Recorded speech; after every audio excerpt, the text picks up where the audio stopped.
اللہ کا ہے، رسول کا ہے، وَلِذِل قُرْبَى رسول پاک کے آل کا ہے، وَلِيَتَامَى یتیموں کا، مسکینوں کا، وَابْنِ السَّبِيلِ مسافروں کا، کہ لا یکون دولتاً بین الاغنیاء منکم۔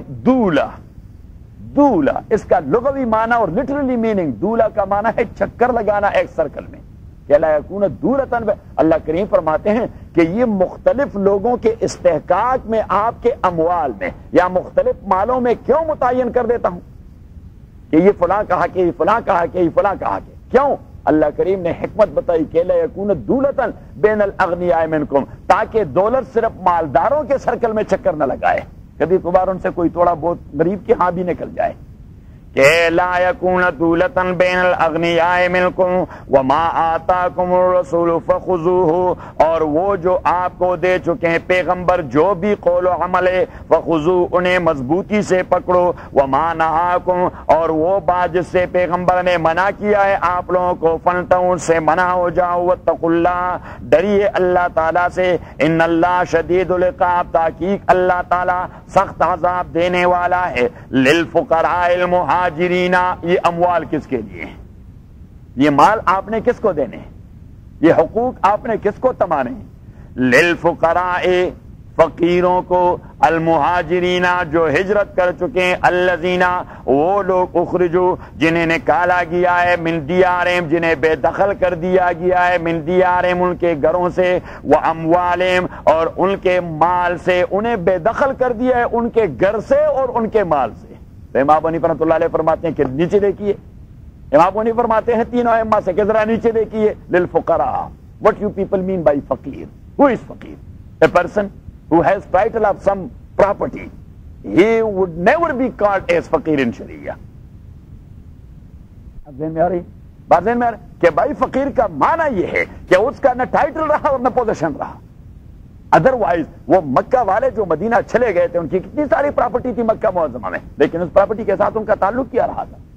کوئی تعلق رہا تھا کہ وہ کافر پوزیس کر چکے تھے، ہاں وہ قبضہ میں لے چکے تھے اور ان کے تصرف میں تھے، تبھی تو اللہ کریم نے ابو بکر کو فقیر کہا، تبھی تو اللہ کریم نے عمر بن الخطاب کو فقیر کہا، تبھی تو اللہ تعالیٰ نے حضرت عثمان کو فقیر کہا کہ للفقراء المہاجرین الذین اخرجوا من دیارہم، جنہیں ان کے گھروں سے بے دخل کر دیا گیا ہے، وہ اموالہم اور ان کے بزنس اور ٹرانزیکشن سے انہیں بے دخل کر دیا گیا ہے۔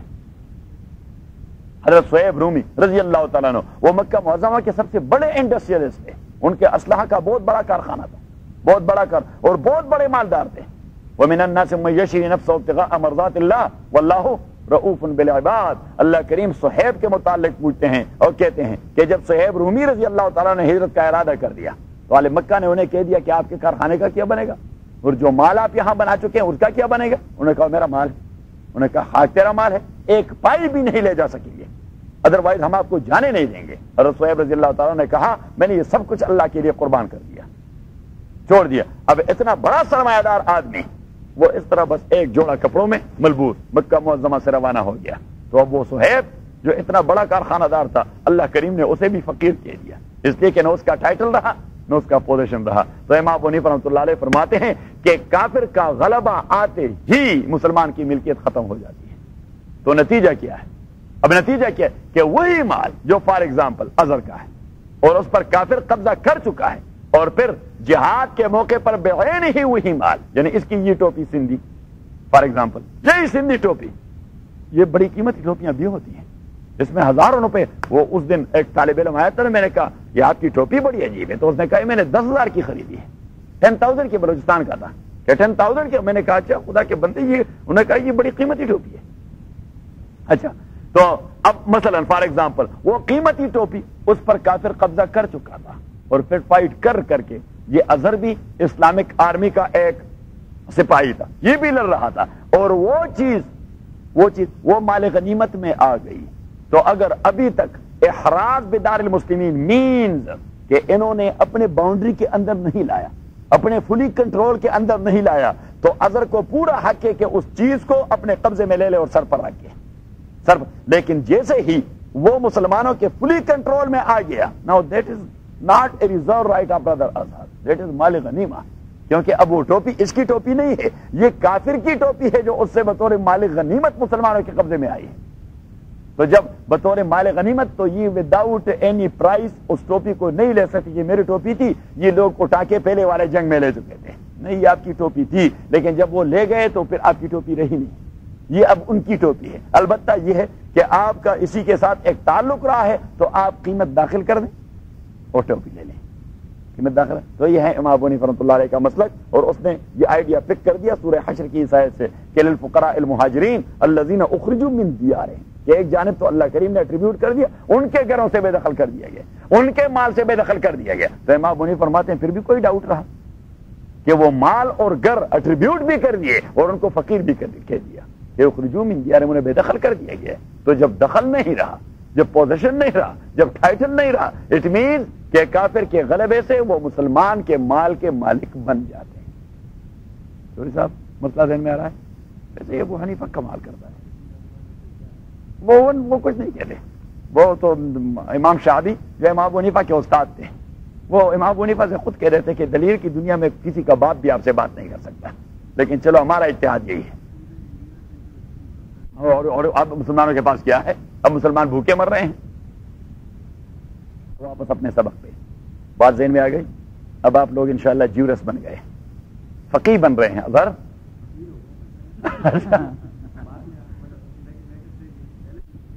اور بعد میں پھر فقیہ بن جائیں گے.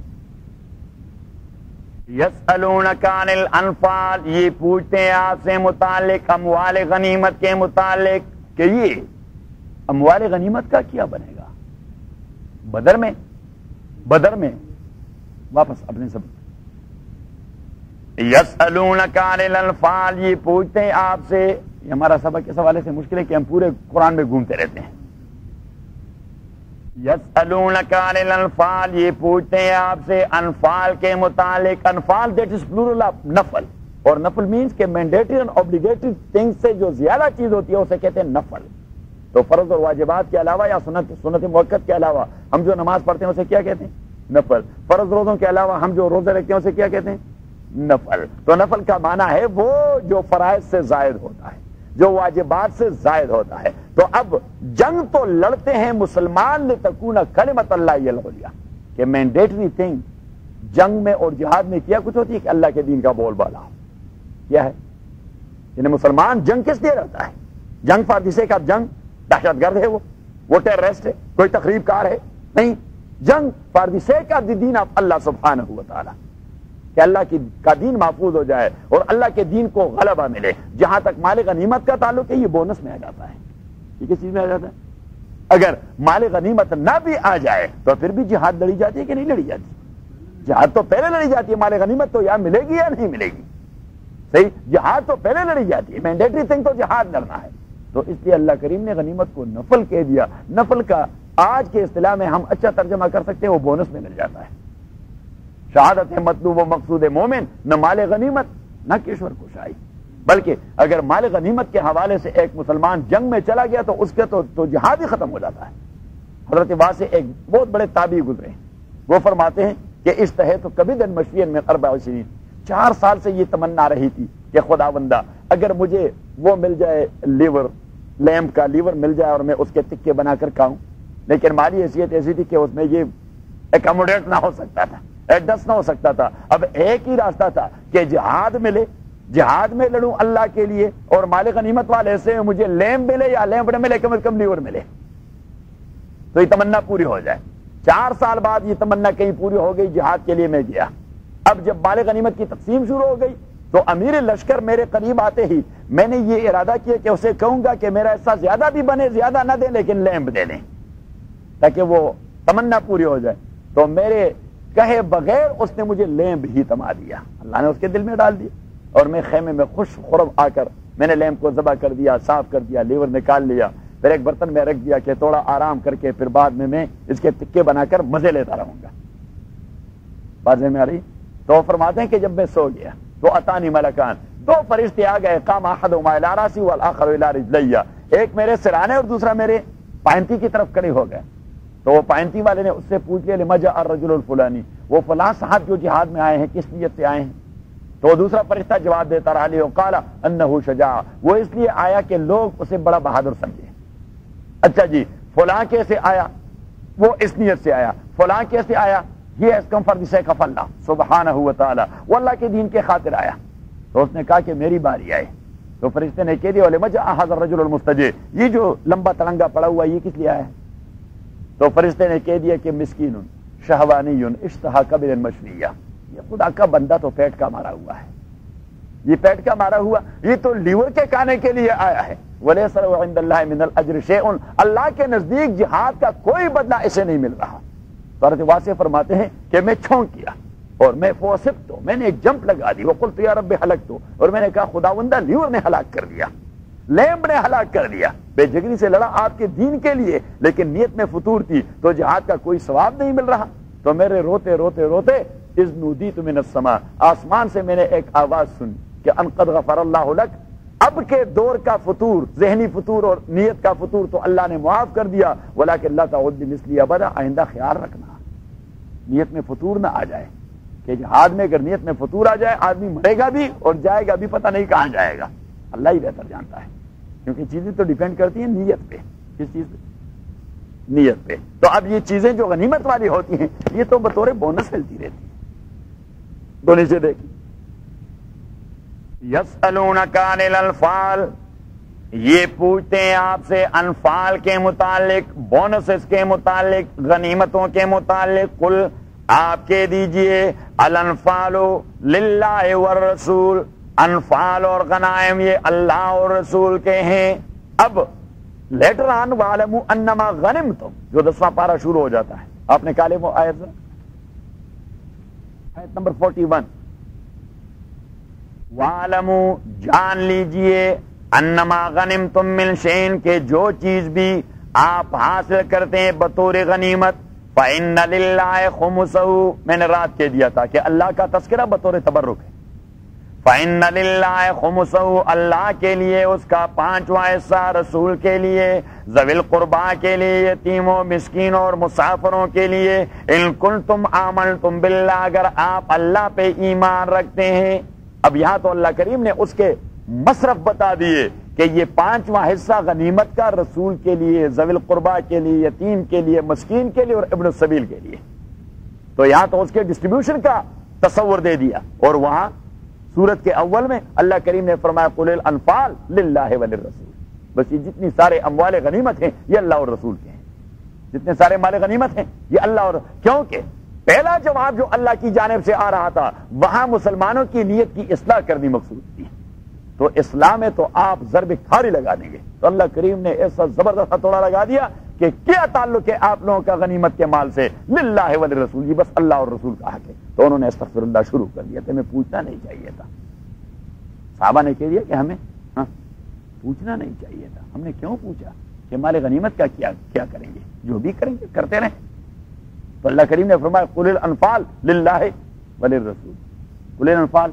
للہ وللرسول، کہ یہ مال غنیمت اللہ اور رسول کا حق ہے، بس آپ خاموش ہو جائیں، تو تمام نے کہا چلیے خاموش، اور اس کی علت کیا ہے، کیوں یہ اللہ اور رسول کا حق ہے، تو آپ جائیں آیت نمبر 5 پر، لیا کما اخرجک ربک من بیتک بالحق، یہ اس کی علت ہے، ہر سے دور کو یہ قل الانفال للہ والرسول کا جو فتویٰ اور جواب اللہ نے دے دیا کہ مال غنیمت اللہ اور رسول کا رضا و استحقاق ہے، اس کی وجہ کیا ہے، تو وجہ اللہ نے بتا دی، اس لیے کہ آپ تھوڑے جہاد کے لیے نکل چکے تھے، اللہ کریم نے آپ لوگوں کو مجبور بنا کر جہاد کے لیے نکالا، تو جو اللہ آپ کو جہاد کے لیے پش کر گیا اور جو رسول آپ کو پل کر کے نکالا، تو یہ انفال ان کے حق ہے، ان دونوں کے، اللہ اور رسول کی، کما اخرجک ربک من بیتک، اس لیے کہ نکالا تھا اللہ تعالیٰ نے آپ کو من بیتک، آپ کے گھر سے، بالحق کے اپنے حکم پر، وَإِنَّ فَرِيقًا مِّنَ الْمُؤْمِنِينَ لَكَارِهُونَ، اور تاکہ مسلمانوں کا ایک گروہ قتال کرنے کو پسند نہیں کر رہے تھے، تو اللہ کریم فرماتے ہیں کہ آپ لوگ تو پسند نہیں کر رہے تھے کہ قتال اور جنگ ہو جائے، اور ابھی غنیمت کا پوچھ رہے ہیں، اللہ نے نکالا تھا بس غنیمت اللہ کا، رسول نے آپ لوگوں کو پل کر کے نکالا، تو بس رسول کا حق ہے، آپ کا کیا تعلق ہے اس سے، اور دیکھیے یجادلونک فی الحق، یہی مسلمان یجادلونک ریزننگ کرتے رہے آپ کے ساتھ اب دیکھیے اللہ کریم اپنوں کو بھی جب اسکرین آؤٹ کرتے تو زبردست اس کی زبردست اسکریننگ کرتے ہیں کہ آپ پوچھتے ہیں غنیمتوں کے متعلق مجھے آپ لوگ معلوم نہیں ہوئے ان فریق من المؤمنین لکارہون آپ نکل رہے تھے جنگ کے لیے آپ ڈر رہے تھے نہیں نکل رہے تھے صحیح اور پیچھے کہا کہ اچھا آپ کا ڈر مجھے کیسے معلوم ہوا آپ ریزننگ نہیں کر رہے تھے رسول پاک کے ساتھ کہ جی جنوب کی طرف نہیں جاتے شمال کی طرف جاتے ہیں قافلے کی طرف جاتے ہیں جنوب کی طرف نہیں جاتے تو آپ جنوب کی طرف نکل نہیں رہے تھے اللہ کریم نے آپ لوگوں کو جنوب کی طرف نکالا کہ نہیں یہاں جانا ہے وہاں نہیں جانا تو نیچے دیکھیے یجادلونک جدال کا معنی ہے لغت عربی میں ریزننگ کرنا آرگومنٹس کرنا یجادلونک یہ لوگ تو آرگومنٹس کر رہے تھے آپ کے ساتھ فی الحق کے اس ثابت حکم میں جہاد کے ثابت اور مستحکم حکم میں آپ کے ساتھ آرگومنٹس کرتے رہے بعد ما تبینہ بعد اس کے کہ ان کے سامنے یہ بات واضح ہو گئی تھی کہ کوئی بھاگنے کا راستہ سوائے قتال کے ہے نہیں اس لیے کہ فوج نے لشکر کشی کرنی ہے مدینہ کے شہر پر تو سوائے جنگ کے اور کوئی دوسرا راستہ ہے نہیں یہ بات ان کے سامنے کلیئر ہو گئی تھی لیکن پھر بھی وہ آپ کے ساتھ آرگومنٹ کرتے رہے کہ جی اس طرف جاتے ہیں حالانکہ انہیں پتا تھا کہ وہ لوگ جنوب کی طرف سے آ کے کس لیے آ رہے ہیں ہمارے لیے کوئی کانا پکا کے لا رہے ہیں کس لیے آ رہے ہیں مدینہ کی ریاست کی تباہی بربادی کے لیے آ رہے ہیں تو ان پر یہ بات واضح بھی ہو گئی تھی پھر بھی آپ کے ساتھ آرگومنٹ کر رہے تھے اور اب پوچھتے ہیں غنیمتوں کے متعلق اس کا کیا ہوگا جوہری صاحب ہاں ویسے اللہ تعالیٰ بھی اناڑی قسم کی بات کرتا ہے ہمارے شیخ فرمایا کرتے تھے کہ اللہ کو بھی جب غصہ آ جائے تو وہ اناڑی پٹھان بن جاتا ہے یجادلونک فی الحق وہ آرگومنٹس کرتے رہے آپ کے ساتھ فی الحق ایک یقینی معاملے میں تو یہ یقینی معاملہ تھا کہ انہوں نے مدینے پہ الغار کرنا ہے تو اس میں بھی کوئی آرگومنٹس کی بات تھی کہ اس طرف نہیں جانا ہے اس طرف جانا ہے من بعد ما تبینہ اس کے بعد جو ان کے اوپر واضح ہو گئی تھی بات کہ انہوں نے مدینہ پہ الغار کرنا ہے اور کس طرح وہ اس چیز کو ناپسند کرتے تھے کانما یساقون الی الموت جیسا کہ انہیں ہانکا جا رہا ہے موت کی طرف وہ ایسے ڈر رہے تھے جیسے وہ موت کے اور کوئی چیز انہیں نظر نہیں آ رہی تھی کانما یساقون الی الموت وہ ایسے ڈر رہے تھے کانما یساقون جیسے انہیں ہانکا جا رہا ہے الی الموت موت کی طرف وہم ینظرون اور وہ مشاہدہ کر رہے تھے اپنے موت کی وَإِذْ يَعِدُكُمُ اللَّهُ اور جب وعدہ کر رہا تھا اللہ تعالیٰ آپ لوگوں کے ساتھ احدت طائفتین دو گروہوں میں سے ایک گروہ کا دو گروہ تھے شمال کی طرف قافلہ اور جنوب کی طرف لشکر شمال کی طرف قافلہ اور جنوب کی طرف لشکر اذ یعدکم اللہ وعدہ کر رہے تھے اللہ تعالیٰ آپ کے ساتھ احدت طائفتین لشکر اور قافلے میں سے ایک کا انہا لکم کہ ادھر جانا ہے قافلہ ہے ادھر جانا ہے لشکر ہے ادھر جانا ہے قافلہ ہے ادھر جانا ہے لشکر ہے وتودون اور آپ لوگ چاہتے رہے ان غیر ذات الشوکت تکون لکم کہ فیصلہ ہو جائے ان غیر ذات الشوکت شوکا لغت عربی میں کانٹے کو کہتے ہیں شوکا کا معنی کیا ہے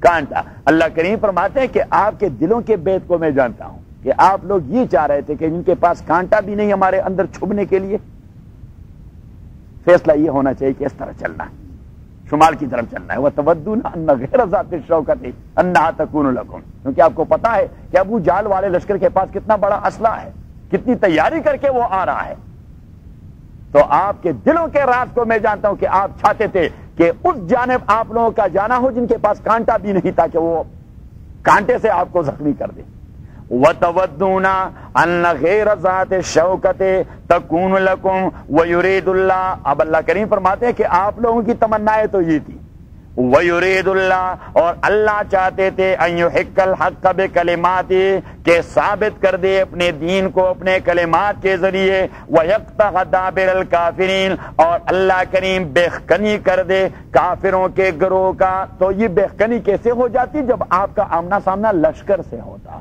قافلے سے ہوتا تو وہاں تو کوئی احقاق حق اور ابطال باطل کا تصور نہیں تھا ان کے پاس تو کانٹا بھی نہیں تھا کہ آپ کے ساتھ لڑیں تو وہاں کیسے اللہ کریم اظہار کر دیتا کہ میں نے کفر کی بیخکنی کر دی اور اسلام کو تقویت دے دی؟ اللہ کریم فرماتے ہیں کہ آپ لوگ تو اس جانب جا رہے تھے اور میں اس جانب آپ کو لے جا رہا تھا تاکہ دین کی حقانیت واضح ہو جائے، تاکہ دین کی حقانیت واضح ہو، لیحق الحق، تاکہ اللہ تعالیٰ دین کو ثابت کر دے، ویبطل الباطل، اور کفر کو زائل کر دے، ولو کری المجرمون، اگرچہ مجرم لوگ اس چیز کو ناپسند کر رہے تھے تو واپس اپنے سبق پہ جائیں۔ یسألونک عن الانفال، یہ پوچھتے ہیں آپ سے غنیمتوں کے متعلق، قل آپ کہہ دیجئے الانفال، اموال غنیمت للہ والرسول، اللہ کے لیے ہے اور رسول کے لیے، فاتقوا اللہ، ڈریے اللہ تعالیٰ سے، غنیمت کا سوال نہ کیا کریں، فاتقوا اللہ، ڈریے اللہ تعالیٰ سے، واصلحوا ذات بینکم، واصلحوا ذات بینکم، اصلحوا ذات بینکم۔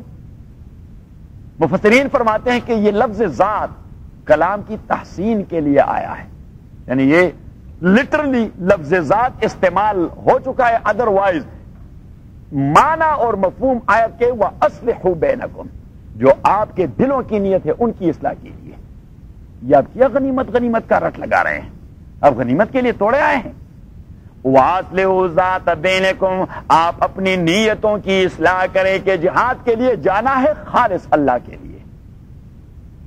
وَأَطِيعُوا اللَّهَ وَرَسُولَهُ، اور اطاعت کیجئے اللہ تعالیٰ کے اور اللہ کے رسول کے، ان کنتم مومنین، اگر آپ سچے مومن ہیں۔ انما المؤمنون الذین اذا ذکر اللہ، اب اللہ کریم کرائیٹیریا وہ ہمیں بتا دیتے ہیں کہ اصل مومن کی پہچان کیا ہے۔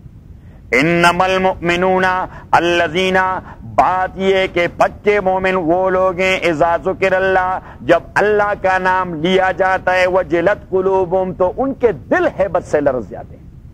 وجلت قلوبہم، ان کے دل، ہم پشتوں میں اسے کہتے ہیں بگنے دل، اردو میں اس کا ترجمہ ہو سکتا ہے ان کے رونگٹے کھڑے ہو جاتے ہیں، ان کے رونگٹے کھڑے ہو جاتے ہیں، ان کا جو چمڑا ہے وہ اس پہ دانے نکل آتے ہیں۔ یہ جو مسامات ہیں، مسامات یہ دانے کی شکل اختیار کر ابھر آتے ہیں، ابھرا کیوں؟ ڈر کی وجہ سے۔ اللہ کریم فرماتے ہیں یہ ایمان کی پہچان کہ اللہ کا ذکر ہو تو رونگٹے کھڑے ہو جائیں۔ الذین، انما المؤمنون، بات یہ کہ کامل مومن وہ لوگ ہیں اذا ذکر اللہ، جب نام لیا جاتا ہے اللہ تعالیٰ کا، ذکر کیا جاتا ہے اللہ تعالیٰ کا، وجلت قلوبہم، تو ان کے رونگٹے کھڑے ہو جاتے ہیں، دل لرز جاتے ہیں، وَإِذَا تُلِيَتْ عَلَيْهِمْ آیَاتُ، اور جب تلیت علیہم آیات، تلاوت کیے جاتے ہیں ان کے اوپر اللہ کے آیات، زادتہم ایمانا، تو یہ تلاوت اور آیات ان کے ایمان کو انکریز کر دیتا ہے، یہ آیات ان کے ایمان کو انکریز کر دیتا ہے۔ اب یہ ایک دوسرا مسئلہ ہے، محدثین اور امام ابو حنیفہ کے درمیان اختلافی ایک دوسرا مسئلہ ہے، اور اسے فقہ کا مسئلہ نہیں کہتے، اسے کہتے ہیں علم کلام کا مسئلہ۔ کس کا مسئلہ؟ علم کلام کا مسئلہ، یا علم عقائد کا مسئلہ۔ کلام اور عقائد بہت آر دی سیم تھنگ، تو یہ ہے علم عقائد کا مسئلہ، کہ علم عقائد میں ایک اختلافی مسئلہ ہے کہ ایمان کس چیز کا نام ہے، ایمان کس چیز کا نام ہے، اور یہ کہ ایمان میں زیادتی اور نقصان آتا ہے کہ نہیں آتا۔ تو اب اس میں مذاہب ہیں 3 بنیادی طور پر، بلکہ 4۔ کتنے مذاہب ہیں؟ 4 آپ لکھیں۔ ایک مذہب اس میں ہے کررامیہ کا، کررامیہ ان کے امام ہے محمد بن کرام، محمد بن کرام وہ ان کا امام ہے علم عقائد کا۔ وہ کہتے ہیں کہ ایمان عبارت ہے صرف زبانی اقرار سے، کہ آدمی زبانی طور پر اقرار کر دے لا الہ الا اللہ محمد الرسول اللہ، اس کے نزدیک وہ صاحب ایمان ہے اور وہ آدمی مومن ہے، چاہے عبداللہ ابن ابی ابن سلول جیسا کافر کیوں نہ ہو، اس نے زبانی اقرار کر دیا ہے تو وہ مومن ہے۔ ہم کہتے نہیں وہ مسلم ہے، زبانی اقرار جو کر جاتا ہے وہ کیا ہے؟ وہ مسلم ہے۔ مومن ہے کہ نہیں یہ پتہ اللہ کو ہوگا۔ قالت الاعراب آمنا قل لم تؤمنوا ولكن قولوا اسلمنا ولما يدخل الايمان في قلوبكم۔ تو جو آتے ہیں آپ کے پاس ہو میرے پیغمبر، قالت الاعراب، کہہ دیتے ہیں یہ بدو قسم کے لوگ، آمنا کہ ہم ایمان لا چکے ہیں، قل آپ انہیں کہہ دیجئے لم تؤمنو آپ ایمان نہیں لا چکے ولکن قولوا یہ کہیں اسلمنا کہ ہم اسلام لا چکے ہیں. دیکھ لیا. قالت الاعراب کہہ دیتے ہیں یہ بدو اور اعرابی لوگ آمنا کہ ہم ایمان لا چکے ہیں. قل آپ کہہ دیجئے لم تؤمنو آپ ایمان نہیں لا چکے ولکن قولوا یوں کہیے اسلمنا کہ ہم اسلام لا چکے ہیں. کیوں؟ ولما يدخل الایمان فی قلوبکم اس لیے کہ ابھی تک ایمان آپ کے دلوں کے اندر داخل نہیں ہوا. اس لیے کہ ایمان ابھی تک آپ کے دلوں کے اندر داخل نہیں ہوا. تو اب یہاں اللہ کریم نے اسلام اور ایمان کو دو ڈفرنٹ چیزوں کے طور پر پیش کر دیا کہ بدوؤں سے کہہ دیں کہ ہم اسلام لا چکے ہیں. یہ نہ کہیں کہ ہم ایمان لا چکے ہیں. یہ نہ کہیں کہ ہم ایمان لا. اب اسلام کس چیز کا نام ہے اور ایمان کس چیز کا نام ہے؟ تو محمد بن کرام وہ کہتے ہیں کہ ایمان اقرار باللسان ہے. ایمان کیا ہے؟ اقرار باللسان ہے. اور اس کے لیے وہ دلیل پیش کر دیتا ہے کہ من قال لا الہ الا اللہ دخل الجنہ.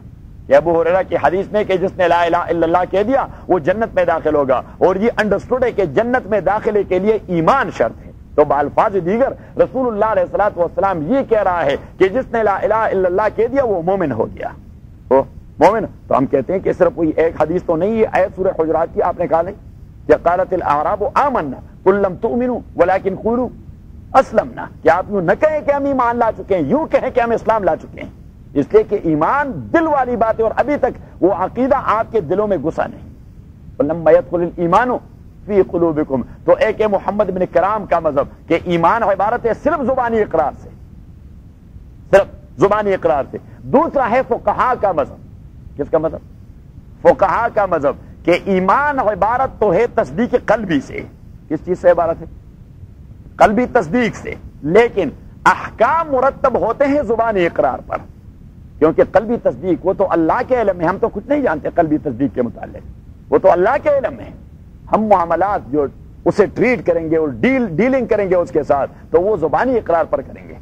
تو فقہا کہتے ہیں کہ ایمان عبارت ہے زبانی اقرار اور دل کی تصدیق سے. یعنی ایمان کمبینیشن ہے زبانی اقرار کی اور دل کی تصدیق کی. دو چیزوں کی. تیسرا مذہب ہے محدثین معتزلہ اور خوارج. تین گروہ ہیں. کون ہیں؟ تین گروہ. ایک کا نام ہے معتزلہ, دوسرے کا نام ہے خوارج اور تیسرے کا نام ہے محدثین جس طرح امام بخاری اور امام ترمذی اور امام مسلم. تو ان تینوں کا مسلک یہ ہے کہ ایمان is combination of three consists of three factors. کہ ایمان کے اجزاء تین ہیں. یہ مرکب ہے تین چیزوں سے. ایک اقرار, دوسرا تصدیق اور تیسرا عمل. اقرار باللسان, تصدیق بالجنان اور عمل بالارکان. تین چیزیں وہ کہتے ہیں. اقرار باللسان, تصدیق بالجنان اور عمل بالارکان. یہ تین چیزوں سے عبارت ہے ایمان. لیکن فرق ہے پھر کہ محدثین فرماتے ہیں امام بخاری, امام مسلم اور امام ترمذی رحمہ اللہ کہ یہ عمل بالارکان والا جز جو ہے that is just like a decoration piece اور that is just like a whitewash for ایمان. یہ جو عمل کا تعلق ہے یہ ایک ہے دیوار. اب دیوار کس چیز سے عبارت ہے؟ یہ جو نیلز میلز ہیں اور لکڑی وغیرہ ہے اور جو کچھ ہے. اچھا اب یہ جو سفیدی ہے یہ بھی دیوار کے ساتھ نتی ہے لیکن جب تک یہ سفیدی نہیں تھی دیوار تھی. بلڈنگ تب بھی بلڈنگ تھی. تو محدثین کے نزدیک یہ عمل کا تعلق ایمان کے ساتھ اس قسم کے جز کا ہے جس طرح اس کے ساتھ یہ ڈیکوریشن کا یا وائٹ واش کا یا رنگ کا یا پینٹنگ کا. تو بنیادی کنسپٹ ان کے نزدیک بھی دو ہیں, ایک اقرار باللسان اور دوسرا تصدیق بالجنان. جبکہ معتزلہ اور خوارج کہتے ہیں کہ نہیں, عمل بالارکان کی حیثیت بھی ایمان کے لیے ایسا ہے جس طرح اقرار اور تصدیق کا ہے. لہذا اگر آدمی کا عمل اچھا نہیں رہا یا گناہ کبیرہ کا ارتکاب کر گیا یا فرائض و واجبات میں وہ نقص کر گیا, ایک بھی نماز اس نے چھوڑ دی بغیر کسی شرعی عذر کے, تو معتزلہ اور خوارج دونوں کا مسلک ہے کہ وہ ایمان سے نکل گیا. وہ ایمان سے نکل گیا. لیکن پھر فرق ہے دونوں کے درمیان کہ خوارج کہتے ہیں کہ ایمان سے نکل گیا تو کافر بن گیا, مینز کہ اگر وہ مرے تو اس کا جنازہ نہ پڑھا جائے. اور معتزلہ کہتے ہیں کہ وہ ایمان سے نکل گیا ہے لیکن کفر کے اندر داخل نہیں ہوا, اب اس کا جنازہ پڑھا جائے یا نہ پڑھا جائے. تو معتزلہ خود اس میں کنفیوز ہیں کہ وہ ایمان سے تو نکل چکے کافر ہو نہیں گیا. وہ اسے کہتے ہیں منزلہ بین المنزلتین کہ اس کی حیثیت ہے برآمدے میں کھڑے ہونے والے انسان کی, کہ وہ نہ باہر ہے اور نہ اندر ہے. تو وہ نہ اندر ہے اور نہ باہر ہے. مسئلہ بڑا کمپلیکیٹڈ ہے. کل انشاءاللہ تفصیل بتائیں گے. الحمدللہ رب العالمین والصلاۃ والسلام